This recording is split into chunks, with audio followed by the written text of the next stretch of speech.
This is the Backpass, a podcast for sports nerds by sports nerds.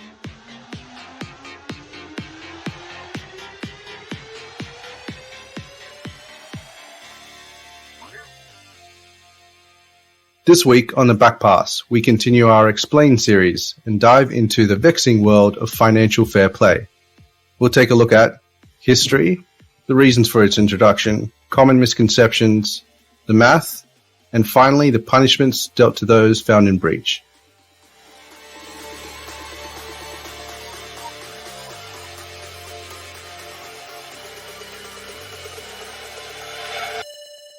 Welcome to the Backpass. This week we've got Gurpreet, Shivank, Ali, and myself. How are we doing, lads? In financial turmoil. Doing really well. I've actually created a special bingo card for today, especially when you're talking about financial fair play. You know, amortization's on there. So if you hear amortization, just, take a shot or take a bite of something. And what else are we going to have? We're going to have liquidation, points deduction. Man City. And Barcelona probably going to get a good mention too. Do you get triple the points for mentioning Man City? I think if you get Man City in the first row, second row, and third row, so if in every part of the pod, then you get like a special big prize. You win triple bingo. Do your bingo? Are we going to play like a numeric thing as well? Because I want 115. We're going for 105 mentions on our bingo card. I promise this is the last time I'm going to mention 115. That's promise. That's almost as terrible as NFP regulations. Anyway, let's get on with it. Yeah, let's dive into it. So let's start with the history behind it. Ali, Leeds, talk to me. So Leeds, really early example of why FFP was kind of needed. They were building something special. They got a big group of talented youngsters that they were breaking through the team, and Leeds were suddenly getting better. They qualified for Champions League, had a great ride in the Champions League. And then just went, you know what? We're going to take out a 60 million loan against the future gate receipts because we're going to be Champions League all the time, baby. We're top four now. And then they didn't make it. The additional interest payments burdened them. They had to sell off their assets. Obviously, Harry Kewell, Rio Ferdinand, Alan Smith, pretty much anyone who played in a Leeds shirt that was good at that time. Jonathan Woodgate, there's lots more on there. Paul Robinson too, Viduka as well. So some Ian Hart as well. Yeah. So damn, this brings back memories. Yeah. Mark Viduka. Yeah. So like all those names and all the other Premier League clubs benefited from. But it really destroyed Leeds, their brand, their fairy tale story that they went on, and everything, that fan side of things. So that's kind of the horror tale of don't be a Leeds. So what you're saying is do not bet the present on the future, because if the future crumbles, then your present's gone. Which Bingo sounds alert. Like something. It sounds like something a club in Spain has recently done, which we covered last year on the show. Are you talking about the property market? Maybe. I'm talking about livers. Yes, of course. Yes, and Frankie. Yes. We're trying very hard to not say that name. So for Leeds, the turmoil was such that even when they did get sent back to League, they finally did get relegated, and they went back to League One, and they won a championship in League One, and they had to really recover. It took them like over 10 years to get back, and it took them Bielsa to get back, really, as well. And then they have like this masterstroke of like, now we're a Premier League club. This is going to be forever. Bielsa can go out the door. We don't need proper strategies. We'll just go buy, like, whatever we want, however we want. We'll spend money wherever we want. And yeah, and they're back to being relegated and not in the Premier League. I love the fact that we've started the FFP episode by basically having a real go at Leeds, because the transition from Bielsa to paying Big Sam $500,000 over 4 games to keep them up, and him rocking up in that press conference and saying, "I'm better than Klopp and Pep and anyone else out there," and then losing all the games and getting them relegated. That is just it just sums up Leeds to a T. To be fair, and in Sam Allardyce's defense, Pep and Klopp would not have kept Leeds up. Over those 4 games, they would not have had the impact to keep the club up. That's fair. That's fair. So technically, he's just as good, right? Like, that's what he said. He's like, I may not be better, but I'm just as good. And so he is just as good. Yeah, you're right. You're right. Same outcome. I think you've really read the fine print, Ali, because he said there's no one ahead of me, right? So yes. Right. Okay, that's probably enough of Leeds. Give me another story, Shivank. Talk to me about Valencia. Yeah, so this is the other story that kind of paints the picture of why something like FFP was needed. If you go back 25 years from now, Valencia were on a bit of a roll. They won the 98-99 Copa del Rey, which is the Spanish FA Cup. They won the Spanish Super Cup in the following season, which is like their community shield. In the 2000 season, they made it to the Champions League final, lost to Real Madrid. 2001, again made it to the final, but lost to Bayern Munich on penalties. Subsequent season, they won La Liga. Then a blank, 2003-2004. They again win La Liga and did the European double by winning the Europa League, or as it was called back then, the UEFA Cup, not the Champions League. So you can see the momentum that's been building with Valencia for however many years, and then after winning the UEFA Cup, they win the Super Cup. Again, the thing just goes on. So now you've had about 6-7 years of sustained success. The club's like, baby, let's aim for the moon. And then they commission a brand new stadium. And basically, they decided to call the stadium the new Mestalla because the current one was called the Mestalla. Very original.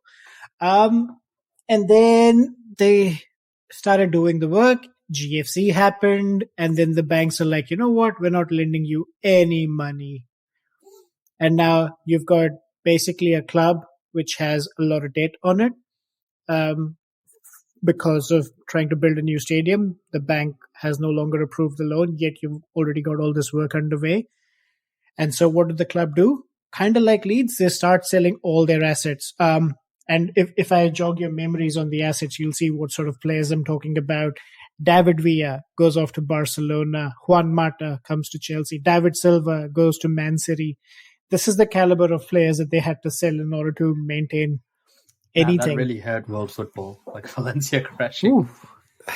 Yep. Like, I kid you not, they were regulars in the Champions League and we always came up against them in the group stages, and I used to get so annoyed having David Villa play against us. But yeah, that's basically what happened, and they've got so much debt. They sold off so many players. In 2014, they went through an ownership change, and everybody liked the new owner to begin with. But then, things kind of went south, changed coaches, false promises, financial losses year after year after year. And yep, this is where we are now. Valencia, once Champions League finalists in less than 20 years, were on the brink of relegation and only survived in the last 2 game weeks. They finished on 42 points in 16th place. Had they not had those last couple of wins, they probably could have gone down. Okay. So we've got 2 examples. There's plenty of examples of clubs, falling off the edge of a cliff with financial problems. Yeah. So is that a pretty good reason why it was introduced? FFP was introduced in the first place? Gurpreet? That is pretty much the two biggest examples of where short-term success, and as Shivank said, betting the future on immediate success really came to bite. So in essence, FFP, financial fair play, was introduced, in my opinion, for three key reasons. The first one was financial stability, and this speaks to the need for clubs to ensure that they don't have these roller coasters like we've just covered with Valencia, where you've had a couple of good seasons and you're taking on massive debt and betting it on continuing to win in the coming years. So FFP promotes the need for responsibility, and it really encourages clubs to operate in a way where their spending is proportional to their revenue. And the second reason is it sort of levels the playing field. I guess this is something we're going to touch on a little bit later, but it could be argued that, say, a club like Man United, who've had historic revenue streams, would have a benefit as far as FFP is concerned. But reason number one was sustainability. So because of those revenue streams, because United have that money coming in, they can spend more because it is sustainable. So it levels the playing field in the sense that you're not going to get an unfair advantage through wealthy owners coming in and investing large amounts of cash because no, that's definitely what it's there for. Okay. Look, guys, this is reason number two, and I'm trying really hard to not think of examples where wealthy owners have come in and completely disregarded these laws. But it's really not that difficult. But yeah, that is why these laws were there, because it's meant to ensure that this kind of thing doesn't happen. And the third reason is sustainable development, right? So again, you look at Leeds and you look at Valencia, and a lot of what they did with that debt was they bought players that didn't come off, right? So they had a good spine, and then they said, okay, the spine needs to go to the next level. We're going to bring players in through large transfers, and we're going to go to that next level. We're going to challenge Arsenal or Man United in Leeds' case. In Valencia's case, we're going to go to that next level, and we're going to beat Real Madrid in next year's Champions League final. And those signings did not come off. So what FFP promotes is investing in youth, investing in community and infrastructure initiatives versus solely transfers and wages. So I think the reasons for FFP off the back of these examples were very sound. That's a pretty optimistic summary for what FFP actually delivered, because I think if we were to look at like from a perspective of 100 miles up, looking down, I don't think it was there to even the competition. Like, if we're honest, like, I'm sure Ali would agree with me.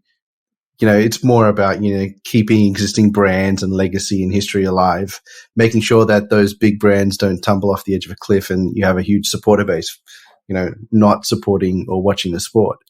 That's just personal opinion. But, before we get into punishments, enforcement, and, looking at Man City and having those angst-ridden conversations, Shivank, could you explain the math behind how FFP works?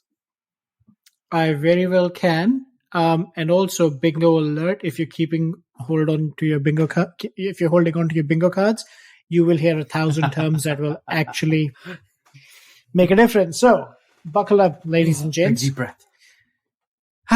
Okay, so before I get into the maths, I'll basically do a quick primer on the things that are counted towards FFP, and then the things that aren't counted towards FFP, and then I'll break down the accounting structure. So, kind of like what Gurpreet said, investing in youth academies does not count towards FFP. So building and nurturing young talent is exempted from however much you want to invest. Investing in your stadium and infrastructure is exempt from FFP. So if you want to build bigger and better facilities and you don't want leaky roofs, that's perfectly fine. FFP doesn't care about it. What FFP does care about is the amount of money you spend on players, the wages you pay them, and what you pay to the agents. And if you sack a manager or three in a season, then how much you pay them for compensation. If you ever look at any FFP register, they come up as exceptional payments, all your manager sackings. Okay, so that's what's counted versus what's not counted. Now, the basic ruling for FFP is that it works in accounting windows of 3 years, right? So you take 3-year periods and you analyze the team's finances for those 3-year periods.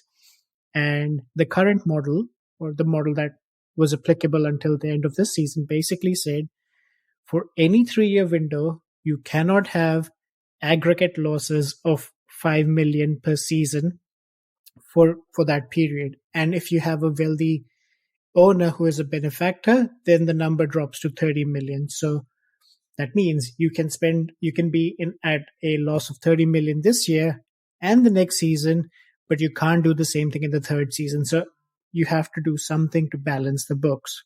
That's the general wordings. But how do you balance the books? It's all about clever accounting. I'll throw in some numbers to give you some context. And here's the first bingo word, amortization. So let's say, for argument's sake, Chelsea bought Enzo for 100 million on a 5-year contract. Now, and they pay him 10 million a year in terms of wages, which is about 190,000 pounds a week. I'm just going with round numbers, and a 5-year contract instead of 8.5, 9.5, because I don't want to math right now. So the way FFP records this is the 100 million fee over 5 years basically gets recorded as 20 million pounds a year, and their 10 million pound salary gets recorded as an additional 10 million. So even though Enzo Fernandez costed Chelsea 100 million to buy and then 50 million over the length of his contract, which is 150 million, you don't put that down as one transaction. You put it down as 5 transactions of 30 million each, spread over the length of the contract. Now, Enzo does fantastically well. At the 3-year point, he signs a contract extension for another 2 years. So what's happened is the 100 million we paid, we've already paid off 60 on the books. The remaining 40 is now spread over the 2 years remaining on the contract and the 2 new additional years added. So his FFP hit becomes 10 million a year from salaries, from the transfer fees instead of the original 20. Now, let's say he gets a pay bump and he goes from 10 million a year to 15 million a year. So the salary then goes up and his hit basically drops from 30 million, as previously we recorded, to 25 million a year. And that is how FFP works. Now, at the end of at the end of his 8th season, so when he's got 1 year left on his contract, Real Madrid comes along and buys him for 150 million. At that point, we basically add 150 to our books. And we take off the 15 we were supposed to pay him, for 25 we were supposed to pay him for the last year. So that year, instead of Enzo Fernandez recording as minus 25 on the books, he will show up as plus 150 on the books, thereby giving us 175 million to spend overall. So that is how FFP works. And if you've been paying attention and I haven't put you to sleep, what that means is as long as you have one good window every 3 years where you sell a few players, you are positive. So when Real Madrid actually came along and paid 105 million for Eden Hazard, Chelsea made it big.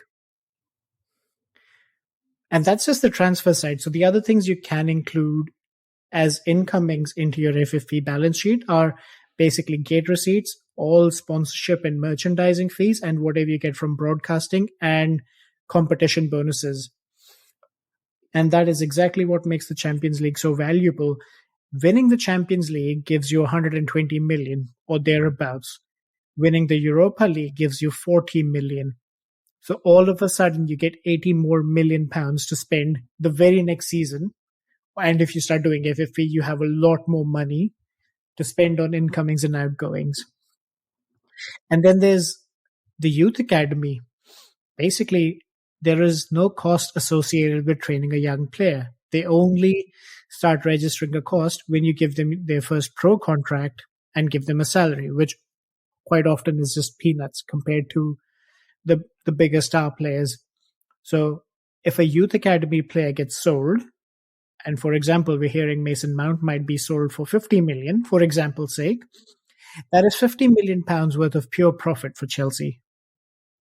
And so this is how you can sort of fudge around the books. And that is how FFP works. And despite this, Man City and Barcelona end up in trouble. So, talking about fudging in books, let's go to punishments. I love it because Shivank knows it so well because of the Chelsea link, and he's studied Chelsea long enough to know. And this is where Man City and Barcelona really need to learn from Chelsea. I don't think Man City cares too much.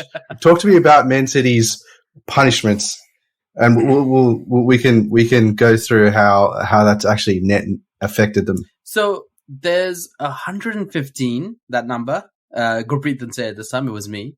So 115 allegations, and there is basically been. So these don't currently include the recent seasons as per, or most of the Pep seasons, but they do predate Pep, and they do include, I think, the first couple Pep seasons.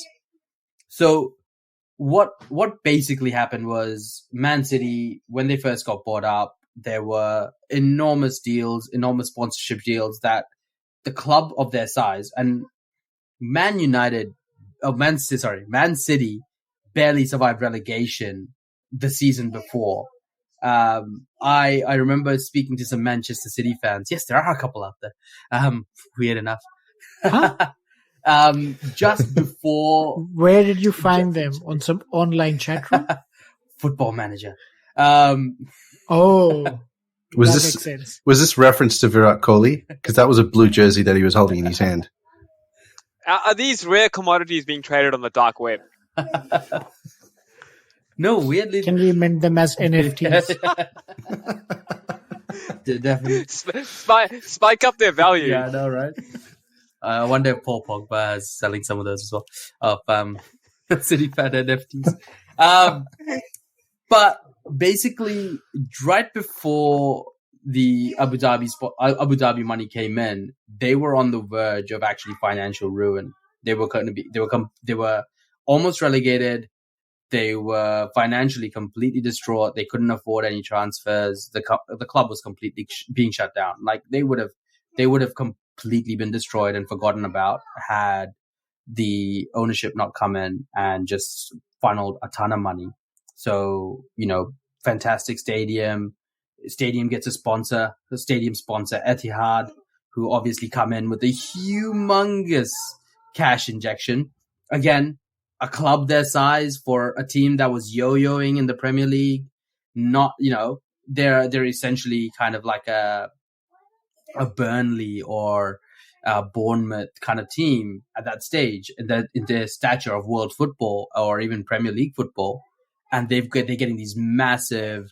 I think it was like $400 million deal for a shirt sponsor. It's like, some of those deals are like keeping up with Manchester United, who've been a powerhouse and won, 13 Premier Leagues in the last 16 seasons or 20 seasons. How does that make sense? Right? So it's clearly unfair that those sponsorship deals are like, which is good business. That along with basically what Man City were doing was there were other deals and other add-ons that were getting added on to contracts and agreements for payments that weren't coming directly from the Man City books. And those are really hard to track. And I think that's where everyone knows it's happened, and everyone knows it's like the FIFA World Cup. Everyone knows everyone's been bribed. It's just who wants to actually speak up and say that it actually happened and find proof on it, right? So it's really hard to prove, but there are allegations.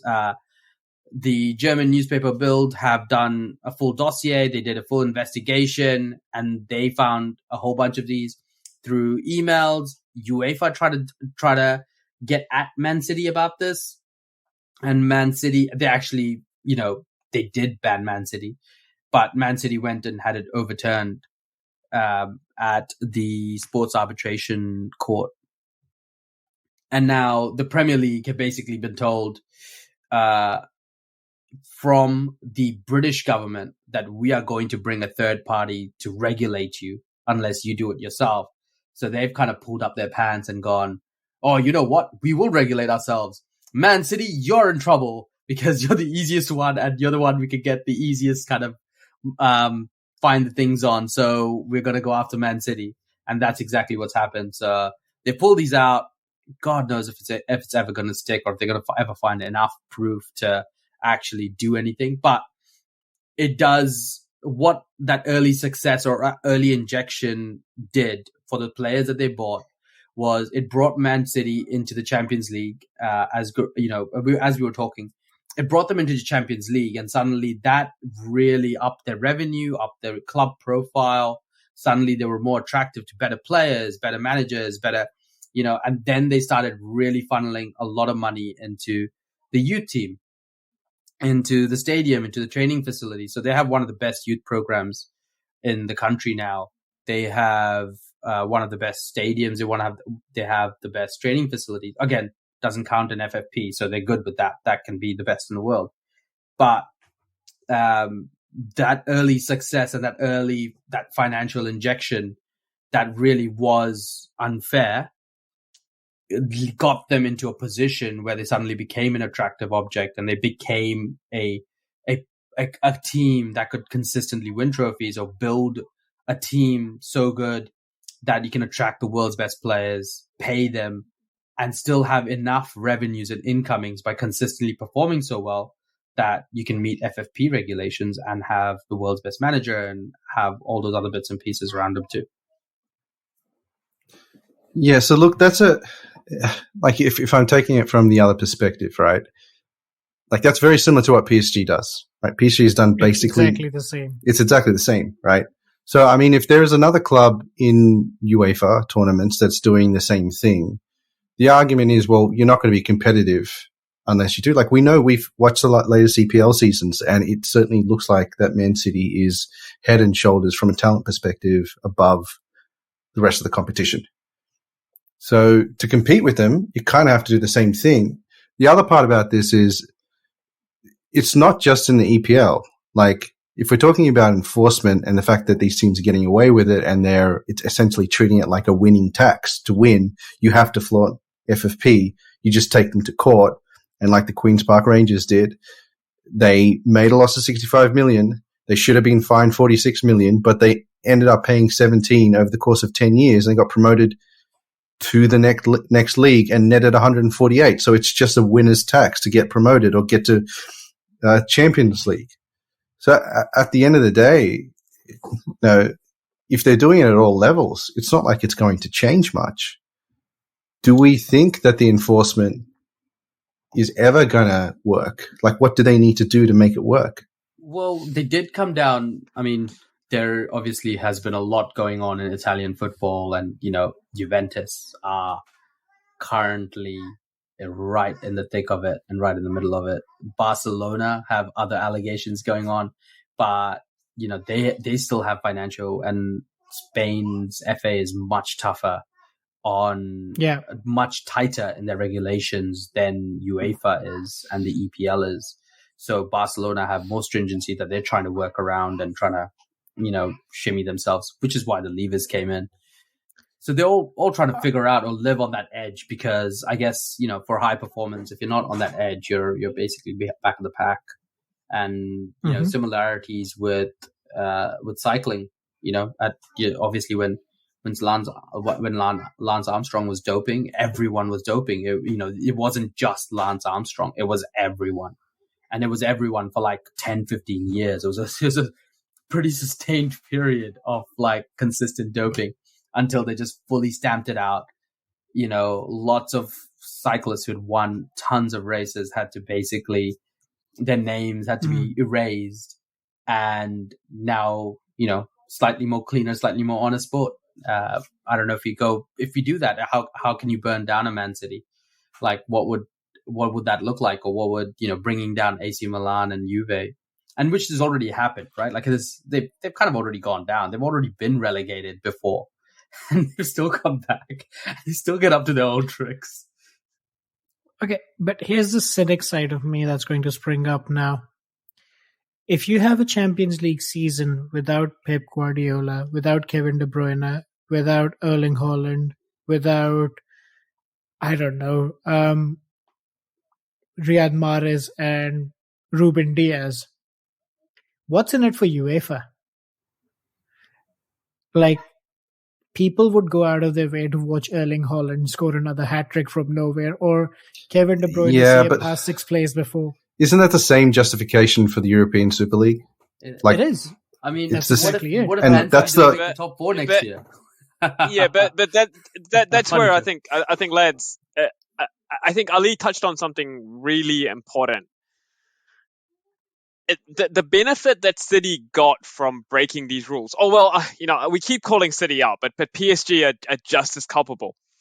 It was in those early years where the project really needed to be attractive, right? So, one of the discrepancies that UEFA called out was the agent fees paid to Yaya Toure, right? Mm-hmm. Man City would never have attracted a player like Yaya Toure. Like, we are literally talking about one of the best central midfielders to play the game in the last 10 years. Practically a generational talent. A generational talent, right? Those agent fees enable you to get a Yaya Toure. That Yaya Toure allows you to win. I mean, you look at the number of clutch goals that guy scored, right? He basically dragged them up the table and into the Champions League. And once they're a Champions League club, coupled with the money they had, and let's also be honest, unlike PSG, the footballing side of the City program is actually very, very good, right? It's that early breaking of the rules that made the project so much more attractive. Now, I would argue, if you come down hard on them and you say you broke our rules, so you're not in the Champions League, and Erling Haaland does not stick around, Kevin De Bruyne does not stick around. Because if these players are serious about wanting to win the biggest trophies, the project becomes less attractive.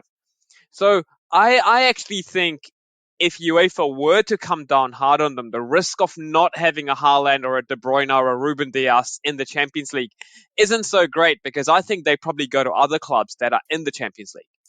Also, Pep has been vocal about saying that if, like, City were found guilty, that he would walk. Like, if he was lied Exactly to, because he was told that exactly. Okay. He said that, but then he's backtracked on his words. So I don't trust a single thing that comes out of his mouth. Yeah, Pep ultimately is like any coach. He just wants to win. He doesn't care how he wins. Beyond cheating on the pitch, right? We're talking about, compare Man City to PSG, and let's compare Man City to PSG, owned by state funding, and they have had a ton of money poured in, a big project for both sides. PSG were always the dominant team in France. They became even more dominant. Man City came from, really struggling to like one of the most dominant forces in England. But PSG are nowhere near being dubbed the best team in world football, where Man City, everyone in the world is in awe of their talent on the field and the way they play and how they just, how they destroy teams and how they can just take teams apart. And PSG just don't have that. And even though they have Mbappe, Neymar, and Messi. Yeah, and look, I think there's two sides. There's two sides to this coin, right? We did that episode last year on moneyballing, right? Like, you can be successful without money. And a lot of City's success is down to the brilliance of the footballing side of that operation. But when you combine that expertise and that nous that someone like Pep brings in with the money they have, it becomes a very dangerous mix. It becomes a very successful mix, right? So I think you're right, Ali. They aren't comparable to PSG on the footballing side of things. They are a much, much better operation. And look, we've been having a go at Barcelona and at Man City, but you look at Chelsea and United as recent examples of clubs that have spent a lot of money, but the money's nowhere to be seen on the field, right? Because the footballing side of the operation just isn't as good as Man City. But you can't just say, oh, PSG have spent money and they're not successful. I don't think it works like that. Money is still the biggest playmaker in football. Gurpreet, right? have you not been watching Pogba and Lukaku's Instagram videos? That's where all of Chelsea and Man United's money is. Okay. That's a good point to halt this conversation. We'll take it in the next episode in part 2 of FFP. Okay, well, that's all we have time for in this episode. We're going to continue our thoughts on FFP in the next episode. Thank you to our panel for their thoughts and opinions on this. If you want to get sports nerdy with us, you can reach us on Facebook, Instagram, or Twitter at the Backpass Pod. We'll be back next week with more sports analysis on the FFP and the 115 or 17 charges. I've lost track. It's gone out while we're talking. Right here on the Backpass.